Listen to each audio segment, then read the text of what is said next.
Hello, guys. A warm welcome to this session. We at GMATWhiz always believe in bringing you inspiring success stories which give you the right inputs, the right motivation to get on the fast track to your GMAT target score. And we always try to bring in amazing cases with you. Like last week, we talked about a student who broke the score plateau. He was stuck on a 700 score for like 3 entire months, broke the score plateau, and actually improved his score to 760 in just 2 months with an amazing improvement of 9 points on verbal. We are talking about Balaji. We conducted his interview, and we conduct a lot of such interviews every single week. We try to go for that. Like every single week, we should bring amazing stories to you. And today is one such day where we are going to talk about one of the best stories. Like this is some one story which goes on the top of the record because this is really inspiring because of the difficulties that one has to overcome. Like when I speak to people, I almost speak to about 7 to 10 new people every single day. There are a lot of people who come with me and tell me, Piyush, you know what? I have had a gap of 6 years, 10 years from my college. Like I have not touched anything in last 10 years. Will I be able to do the GMAT? Is it too difficult? I get those kind of questions all the time. And there are many cases. Like just last week, I had seen a student who had actually scored a 600 without any preparation on his mock test. But just because he had 10 years of experience, he was thinking, will he be ever able to achieve a 700? So I see so many people doubting themselves just because they have been out of touch with studies for a long time. And today, I want to bring you an amazing success story of someone who had 23 years of work experience. And you heard it right. 23 years since graduation, 23 years of work experience, and still did not give themselves this work experience or this age as an excuse to kind of not put their 100%. And the journey was not smooth. Let me tell you, the journey was not smooth. After preparing, also, when the very first attempt was given, the score was 550.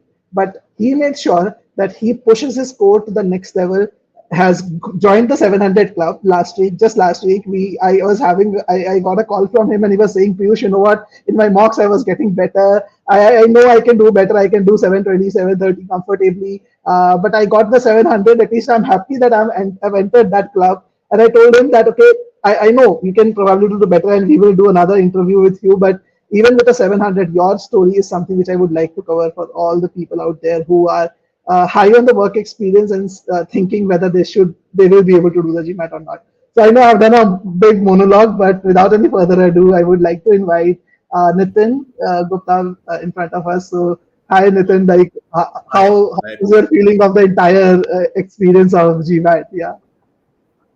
great, Piyush. So I think, as you mentioned, Piyush, score is obviously not up to my expectation, but it is quite relieving, right? Entering the 700 club is quite relieving, right? At least it gives back me my confidence, and probably I think a host of other GMAT aspirants, right, who might be long disassociated with their studies and aspire to do GMAT. I think this should give confidence to everyone, right? And this also proves one thing, that there is no age to learning. There is no age limit to learning, right? Learning goes on the entire life, right? And so far as you are determined and committed to do something, age is just a number. So that's a very important thing, Nitin. So I think the first thing which a working professional, especially anyone who has 7, 8 years or more of work experience, should have is a self-belief. They need to believe in themselves that you can do it, and that's something which comes from within. You have to Yeah. have that belief in yourself, especially if you have done well in your academics or your career till now. Then there is no reason why you cannot ace GMAT. GMAT, by the way, is just testing you on your quant aptitude and verbal. I know I'm trying to simplify it too much, but it's still tests you on those basic skills. Am I right in saying that, Nitin? Is self No, no, belief the first thing? exactly. And maybe probably I can share something with maybe all the viewers here. Uh, Probably I read maths 1996 last, right? So probably work experience is Okay, 23 years, but it's like 27 years when I last touched my mathematics as a subject, right. right? And probably when I was starting GMAT, I probably took it little lightly, right? Mhm. I might be good in communication, right? So would be anyone probably who had worked in industry and experience. I would be good in communication. I might be decent probably in writing English. But if you ask me, Nitin, why you have used this tense and what tense you have used, I think it would be big zero, Hmm. Hmm. right? But it does True. not mean that one need to be a grammar expert to crack GMAT verbal, Hmm. right? It is True. based on logic. It is based on reasoning. One has to have his or her basics right to ensure that they can decipher the meaning correctly. I think one of the approaches which probably you can also talk about is meaning based approach, right, in sentence correction. So I think one has to have the basics right so that one can decipher the meaning correctly. Otherwise, I don't think so. Age should be any bar if one is aspiring to do the GMAT. Similarly, if I have to add example for quant, right, I would be totally blank on solving LCM, GCD questions. Everything was brainwashed, right? I would be probably starting virtually from the scratch, right? But I think slowly I picked up, and I think that should give confidence to probably most of these viewers. Oh, definitely, definitely. This is something which is very important. That and again, I feel that the work experience on the higher side, as you mentioned, that also helps you because as a professional, you end up communicating a lot. You might not remember those grammar rules, but at the end of the day, it's logic which GMAT is testing, and that's something which has helped you. So, Nitin, let's start from the very beginning. Like, let's start from when did the thought of GMAT preparation for GMAT ever came into your mind? And if I understand correctly, you like first attempt before first attempt, like how long did you prepare for? And you took two attempts before coming to GMATWhiz, and the score was a 550 and 590. So let's first start with the initial journey on GMAT. Like how did you start? Where did you start from? Sure. So basically, I wanted to do GMAT because I my interest. I was keen to pursue PhD, right, and that's my Okay. long outstanding kind of a dream. And I came to know that big good institutes like IIMs accept GMAT score, while other scores are also accepted. I thought probably GMAT would be comparatively better for me, accept the scores, and that's where I landed up in GMAT, right? And prior to coming to GMAT, which I have taken quant, I would say twice, right? Okay. Quant coaching twice, self-learning modules twice, and verbal Mhm. thrice before coming to GMAT, right? What Okay. probably went wrong, difficult to pinpoint, but probably I underestimated the efforts, right? Okay. And when I joined GMATWhiz, I think that ultimately bridged the gap, right? I could Mhm. probably clearly identify the areas which I was lagging. I was very confident in quant, right from my first coaching. But Mhm. when Okay. probably I went through the modules of GMAT, which in fact, if you remember our conversation when I joined GMAT, this I said probably I don't need quant modules. I simply will solve quant questions. I don't want to go through the Mhm. modules. But probably I started with one module. I kept on going. It sounded interesting, and probably I thought probably yes, this is something new. I have not read it. I have not done it. Right. Okay. So that way, it was a Okay. complete package for myself. Right. So that was a complete package Okay. which probably helped me to reach to this 700 level. Okay. So if I get it right, basically you're trying to say that earlier there was not enough structure to the way you are preparing. Like you had content, you had material, you were solving questions, but probably that structured part was not as well outlined over there. And in GMATWiz, you felt that the structure was something which was more clearly defined, which helped you understand what all are required to basically get a good score on GMAT. Is that right? Yeah, definitely. Yes, that's right. That's right. Yeah. Okay. Okay. Okay. So I think one more part I would like to cover, like since we are talking about starting your GMAT preparation. Now, as a working professional with so many years of experience, I know you will have a family to manage as well. You'll have a lot of responsibilities, even in your work. Like you would have people reporting to you, all those things as well. So, how does a working professional, not just about you, like any other working professional who might even have 6, 7 years of experience, how does a working professional find out the time to study for GMAT? Like, what are your tips for a working professional? So I think first and foremost, probably I think people like me who are long disassociated from their studies should realize that Mhm. probably the extent of efforts, right, we might require uh, might be little higher than a fresh pass out graduate, right? Because we are, it's very simple, right? It's a no brainer. So kind of efforts required would be high. So never ever underestimate the efforts. Try to spend more time, I would say, on weekends, right? And to ensure continuity, you should take out some time on a daily basis, definitely, right? Weekends should be the time where probably you should keep park maximum time for your preparation. But even Mhm. weekdays, I don't think so. You should leave out completely. You should do something on a daily basis so that your continuity is maintained. You kept yourself engaged. Your motivation is kept going. Your interest is alive. I think that's very important. And how does one find time for that? I understand that continuity is important. Studying on weekdays is also important. But what was your secret formula? Like obviously, as a working professional, it's difficult. Like sometimes your work is more. How do you do that? I totally agree. I totally agree. Work takes, I think, first top priority, right? You have your deliverables, etc.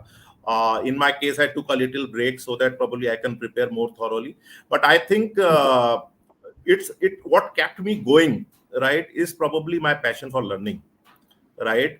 So if someone is really keen, really interested in learning, I think he or she will be able to make out time, right? So so for That's a example, if very one has to pursue, yeah, if one has to pursue his or her hobby, right, I think you will find out time, whatever, however busy you are, hmm. right, it doesn't matter. So probably I think my passion for learning, right, kept me driving. That also helped me to probably manage my timing, right? How I figure out try out of the busy schedule. So I think that is very important. Yeah.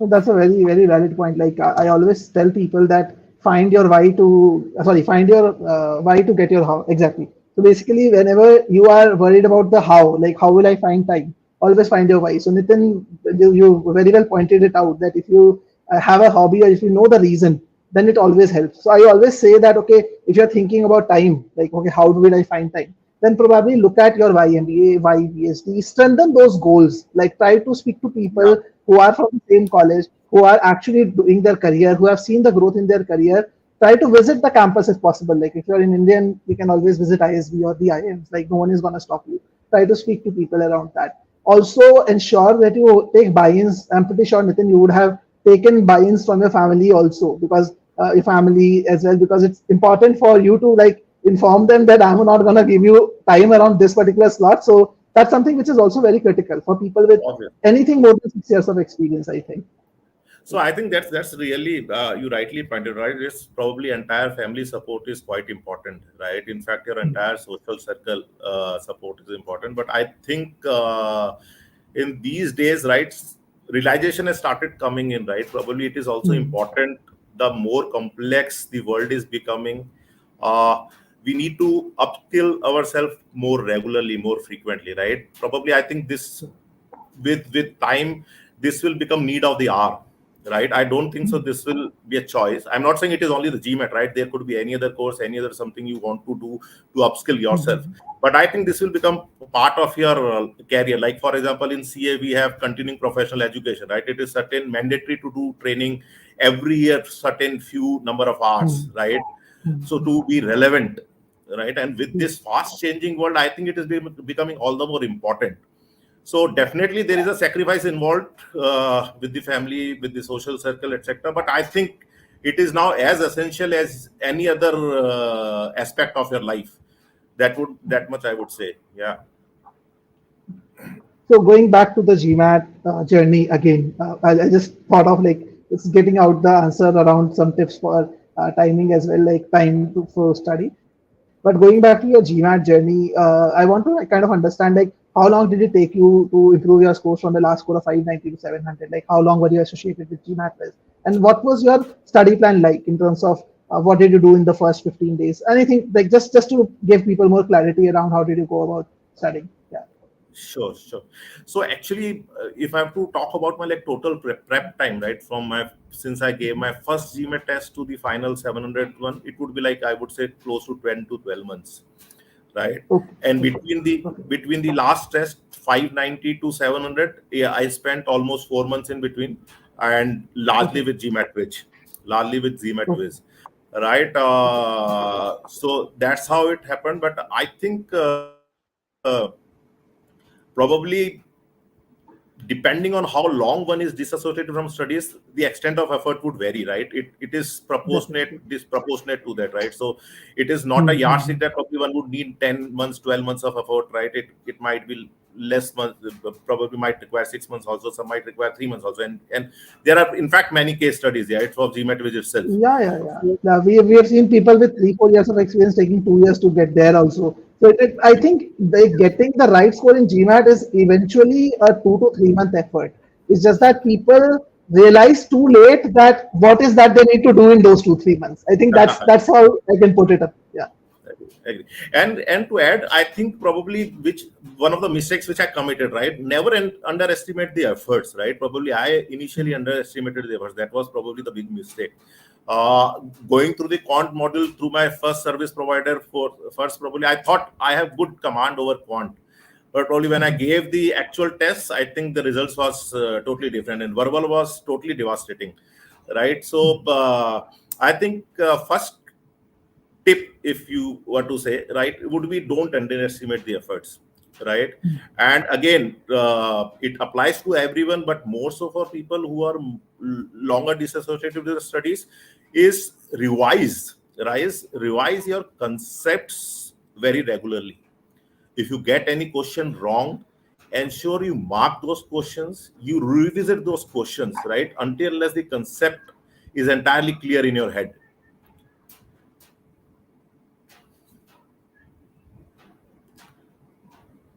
I think some problem with Piyush video. I think he would be joining back in some time. Yeah, Piyush, I think probably we lost you for some time. Yeah. Hello. Hello, Piyush. I told you I'm having an electric power cut issue at my place. So you might have seen the electric lights flickering and changing the colors. So I think my internet is also acting up a bit. So because of that, I might have lost like what you said in the last minute. But I think like the viewers were able to hear it out. So that's what is more important. So let's break down the journey. Let's start with. So what I understand is like almost a year was required. Like you spent almost a year on your prep. Last 4 months is what you spent on from 590 to 700, and most of it was on the GMATWhiz. So you mentioned that you should not underestimate and you should put some proper structure around your preparation. So how did your journey in GMATWhiz started? Like what did you do technically for the first 15 20 days? I know like this was like almost 4 months back, so you might have to recollect some of these things and No, for the that's fine. viewers. Yeah. So I think I think there are different school of thoughts, right? But probably what Mhm. worked with in my case, I can share, and probably people will have to Yes. adjust, redesign as per their own, I would say, own requirements, right? So And I I'm think also happy to help if anyone wants to connect, like to understand what works in your specific case. I think Nitin and I also discussed when we started as well, like how we should go about doing it. So if you want to discuss with GMATWhiz team, you can always use this link to do so. So very well point. So let's focus on what how you went about doing it. Nitin. Yes. so. So I think first most important point, to keep my motivation level, I used to switch between quant and verbal. Okay. I never did one section at a stretch, like as if I will first complete my quant, then I will pick up verbal, or probably I will complete my verbal and then pick up quant. I used to Okay. switch so that my motivation level, my interest level is maintained. Otherwise, probably that sense verbal is little dry, so to say, right? If you take it as a, so it's not that probably interesting. So to keep your interest, motivation, you keep on. So I used to keep on switching between quant and verbal, right? Okay. Uh, while I didn't use the study plan of GMAT, which, right, I don't specifically use, but I found it quite interesting, right? The way probably it's structured depending on the number of hours you are willing to spend per week, per month, Mhm. right? You get a detailed plan. So I think that can also help you monitor your progress, right? So it's a strong AI tool which helps you monitor your progress, right? Score predictor is also a good thing, right? It's quite interesting, right? So to keep a watch on your performance, how you are really performing versus your target Mhm. score. So I think that's how I structured it. I practiced a lot, right? And Okay. I marked all the questions which I didn't solve correctly. I revisited Mhm. probably twice, thrice, 4 times, right, until all the concepts were fully registered in my head.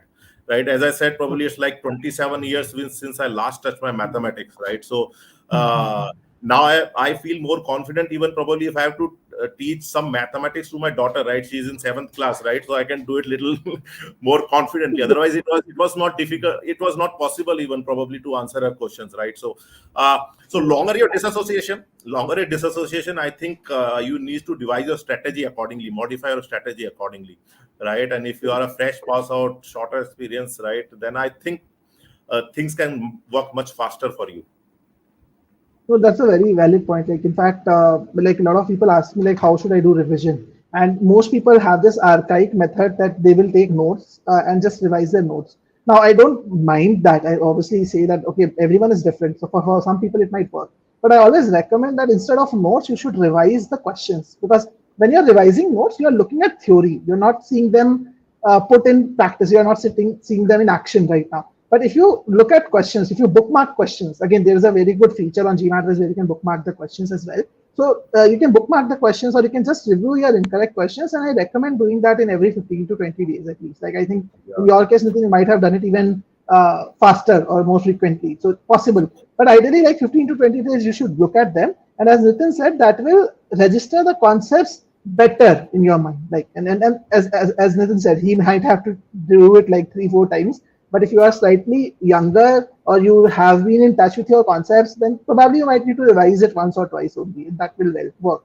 But that's very, very critical. And ensure that you fix things in the right way. Like for Nitin, working on quant and verbal together made sense. And definitely, like we also recommend that doing that for many, many people, especially for ones who feel verbal is dry. And I can relate to what you're trying to say here because I myself struggled in verbal big time. So sometimes we don't enjoy the learning process in verbal because we don't see the positive reaffirmation from the scores and all. So just working on quant on the side always helps. Like when I say quant and verbal, I mean your stronger and weaker section. You need to balance them out based on who you are. Great, great. So like any Maybe specific other area, like we have, sorry, Yeah. yes, Maybe I can add few more pointers, right? Probably I think which can help, right? So other thing I think one should utilize the mocks judiciously, right? Initially, I when I did my first preparation, right, there was no one to guide. I probably did took mocks almost daily, almost every alternate day. oh I my don't God. think so that was of any use. That was a complete waste, right?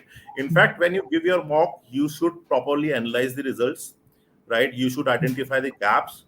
You should ensure that between two mocks you see a measurable improvement. That's where probably it really makes sense. Otherwise, I don't think so it really makes sense to simply keep on giving mocks, right? Mhm. Second, other thing which probably I think the important, very important aspect, maybe which I believe in my case, choose the right timing for giving an exam, be it morning, afternoon, depending on your schedule, daily schedule, right? When probably you believe you are your alertness level, right, your attention level is the highest. I think that time zone you should choose, right? And you should also keep some time for contingency, right? For example, just before the exam day, I could not sleep well, right, because of anxiety. I don't know, somehow it came in. It comes naturally, Happens. right? So probably I have taken 8 o'clock morning slot, 11:30 slot, and this last one was afternoon slot, right? Now I think probably it would have been better if I would have taken an evening slot, because suppose if I'm not able to sleep properly in the night, I could have catch up something in the afternoon actually, right? So I think You still that have one more attempt left, I think. So let's plan it in the evening. so so I think that's also important thing. Other thing, again, probably they are different school of thoughts, right? Choose the right order. You should take verbal first or quant first, right?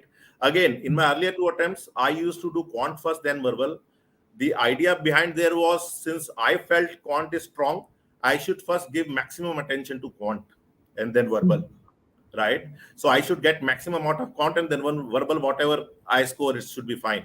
I think that didn't work in my case, right? In the last third attempt, I did the reverse. I did verbal first, right? Because I think probably when you're fresh, your attention span is maximum. Pick up the area which is not that strong, right? So you can give your maximum efforts. maximum energy level, right? And well, quant, which in my case I felt is a little strong area, you can manage even if little bit you develop some sort of a tiredness as well. So I think that's also equally important. These are small things, but only I think plays a very important role, right? If one is really keen to target 700 plus score. Very, very valid point, Nitin. I see you speaking my language. So it's like I generally take a few sessions around mock analysis and timing strategy.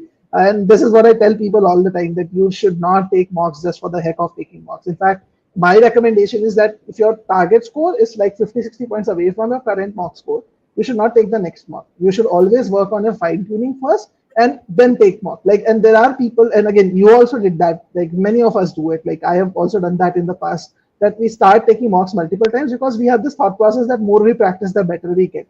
But in reality, that doesn't happen on GMAT. So that's something you need to understand. And the Yeah. slot, definitely very, very critical. And even if you're a morning person, I would not recommend taking a morning slot, because as Nitin said, it happens. Anxiety happens. You'll not be able to sleep, and with that, like that mindset, you should not be going to take the GMAT. Basically, yeah, that should be the thing. Okay. Great, Nitin. I think we have covered a lot. So, in specifically in terms of your strategies for the subject, so we talked about your study plan, the tips, and everything. But was there any area except quant where you faced a lot of challenges? You mentioned that verbal was something which was a problem area for you. So, how did you tackle that? How did you change your strategy that kind of helped you improve your verbal score, or anything that you want to talk about here? Yeah. So maybe I think, like for example, SC, particularly SC, right? In fact, probably when I gave my first two attempts first attempt rather, right? Almost in all verbal sections, I didn't score well, right? Okay, In my second attempt, my CR was 100 percentile, right? I got okay, all CR questions correct, but again, RC and SC was very miserable. So I think SC GMATWhiz helped a lot, right? I think the strategy of breaking the sentence into parts to decipher the meaning, I think it's a quite powerful strategy, right? As well as probably the GMAT which mentor program help me improve my timing, right? How should I work on my timing aspect so that I can reduce my timing gradually?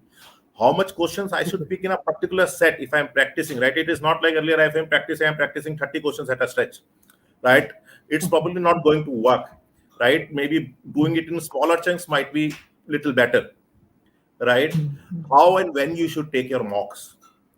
So this all mentorship program again, which probably GMAT, which helped me quite a lot in terms of designing my study plan, planning, as well as probably reaching to my desired level. Not desired level, I would say. I'm still short of that desired level, but at yeah. least reaching 700. Yeah. So who knows? We might do another interview, or if we feel that we have covered most of it, we'll just update the score in this particular interview when your score improves. And we have done Yeah. that in the past. So we did an interview with Akshay, one of our students. He had a 730 then, and we knew he's taking the test in another 7-10 days. We improved his score further to 740. Like, so definitely, like, this is something. Who knows? Like, we might be showing that Nitin has scored a 730, 740 next time. So, so that's definitely doable. So just one interesting thing which you talked about, Nitin, and this is a very important aspect. A lot of people don't understand this. So I'll just ask you to dive a little deeper into it. So you mentioned that instead of doing 30 questions at once, you should do questions in smaller chunks, like maybe like 4, 5, 6 questions in one go. Any specific reason, any specific merit that you see in that, like, and how does it impact your improvement in timing? Yeah. So I think maybe when you are bifurcating these questions to chunk, probably you can divide according to the quartiles of GMAT, right? Like for example, if one would have seen his or her ESR, right? They divide into quartiles. So Four I quarters. think, Yeah. yeah, 4 quarters. So I think that helps in monitoring if you are giving the first quarter, right? And probably I think you have already talked about a lot in your earlier strategy videos, right? That Mhm. first quarter, second quarter, third quarter plays very important role, right? Versus probably you performing, suppose you are performing, you are actually right in exactly same number of questions, be it in the first quarter, last quarter. I think being right in the first quarter, second quarter makes lot of difference versus being right in the third and fourth quarter, because that's where your difficulty level goes up, and then probably you get the right level questions for getting higher scores. So I think that approach helps in monitoring in terms of probably quarter wise how I'm performing, right? And you can analyze the mistakes, you can analyze the time for that smaller chunk, and then again when you take the next set of questions, try to improvise on that, right? And that way you can probably also, I would say, economize on your resources, right? While resources is abundant, right, GMAT club, you have lot of free resources, etc., but still I think you should try to get maximum out of whatever questions you are solving. It is not like solving 1,000, 1,500 questions. It's like probably solving questions, few questions, and then taking the learning and then moving ahead. So for that, I believe probably this even the GMAT scoring methodology of bifurcating into small quarters, right? I think that works better. No, And that's very, that very I got critical. that I got to learn from GMAT mentor program only, actually. So that's a very valid point. In fact, like when you are analyzing, as you said, that when you're analyzing in small portions, you also tend to recollect your methods that you use to solve the questions. And when you look at the solutions, you're able to connect and say, okay, this is where I went wrong, this is where I did right. So all those things basically help you significantly in the application and analysis part as well. So your timing also gets improved in the next set of questions. So good point. So sentence correction, you followed meaning-based approach, breaking down sentences, reading them slowly, help you improve your score. Like what about RC? You also mentioned that RC was something where your score was not really great either. So how did your approach change for RC? Was there anything that you did specifically for RC that helped? Yeah. So I think somewhere earlier in the discussion, you mentioned about probably the practice of taking notes, right? So I am very poor in Okay. taking notes, right? So I don't prefer taking notes at all, right? uh, but I think important thing while doing RC is you need to take, it's not necessary you need to take a written notes, right? But you need to register in your Hmm. brain what this passage or what this para says, how this para is connected to the next para, right? Why probably author has written this para, what kind of tone the author has used. So I think those kind of questions should be constantly running in your mind when you're going through the RC passage, so that you have a decent level of understanding, you start attempting the RC questions, right? Probably I was going Yes. through RC passages, but not probably giving it enough time to analyze myself, right? So even though I don't prefer handwritten notes, I used to make mental notes, right? And I think that helped in improving RC. And even I think probably somewhere improving on SC also helps in probably RC aspect, right? You learn how to decipher meaning in a much better way Hmm. and True. comprehend the True. para in a much That much better way. I think basically what happens is SC is if you are understanding how to break down sentences, you are able to focus on the right aspects. Like in LC also you get complex sentences. So you are understanding that okay, this is where GMAT is trying to hide something or complicate something. So your focus improves because of that. And as you said, mental note taking is very critical. In fact, even those people who take physical notes, I always recommend them that you should move or transition to mental note taking, because if you start taking physical notes for everything, it will also eat up a lot of your time. So it's good that you started doing that from day one. So great tips, Nitin, for all the people, and I'm very hopeful that a lot of working professionals, especially, will take encouragement from your case to enter the 700 club. And let's work towards the next goal and break the 700 club. Let's get into the 730, 740 zone now. And I'm pretty sure for the PhD 700 is anyway a great score. So there's no stopping you. But Nitin was telling me and that day on the call as well, Ki, Piyush, now this is a personal target for me. Like I know 700 is enough for me, but I think I have given enough time to GMAT and I need to kind of achieve this for my own self, not for the reschool. And that's the kind of passion you need to have when you're actually taking a test like GMAT. So thank you so much, Nitin, for taking out time from your busy schedule and talking to people. And I'm hopeful that a lot of people will take inspiration from you. Definitely. Thank you. Thank you, thank you, thank you for the opportunity.